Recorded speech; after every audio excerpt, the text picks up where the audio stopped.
much of the occupied West Bank following days of hostility in Gaza.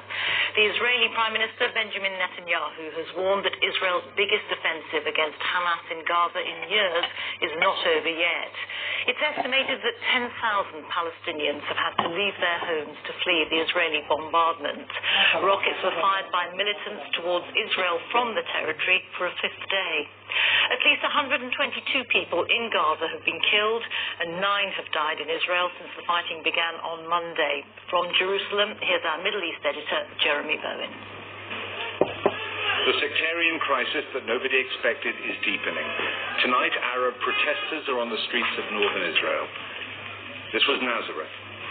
Israel's Arab citizens have forced themselves back into the wider conflict that includes Gaza and Jerusalem.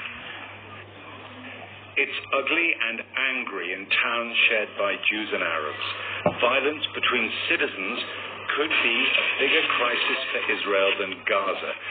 This was a burnt-out Jewish school. Police broke down the door of the Mahmoud family in Haifa. They deny accusations their sons were attacking Jews. The police say their officers behaved correctly.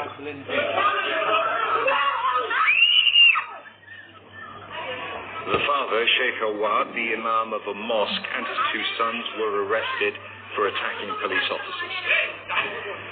The woman who filmed this said they're scared not of Jews, but of racist police.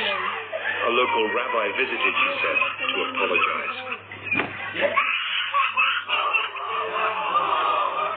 In Gaza, they buried 13-year-old Mahmoud Tolba. He was hit during an Israeli airstrike while he waited for a new haircut to celebrate the end of Ramadan. Half of Gaza's 2 million Palestinians are children. This is Mahmoud's brother.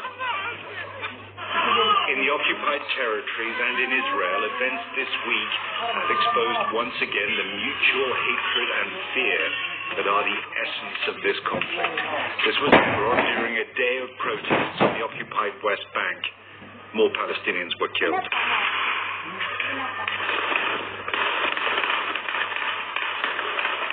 In Jerusalem, Palestinians pelted Jewish settlers with stones and fireworks.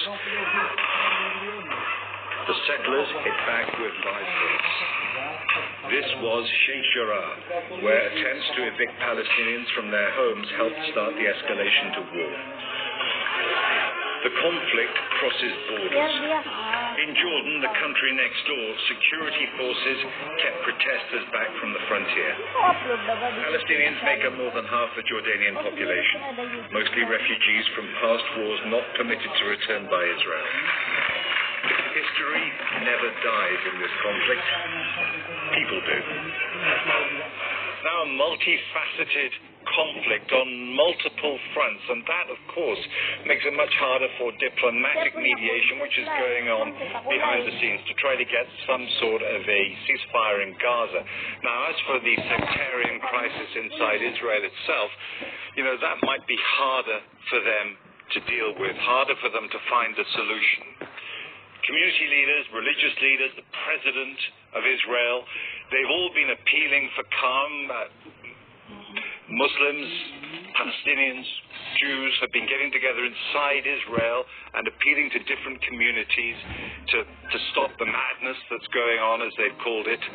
But, people aren't really listening. And this week coming for Palestinians is a very significant weekend, I should say, that's coming up. And that's the weekend that marks the so-called Nakba, what they call their catastrophe, which was the independence of Israel in 1948 and the dissolution of Palestinian society. And that is always a rough time. There are always clashes, there's always violence, and in this current atmosphere, of course, there are a lot of worried people.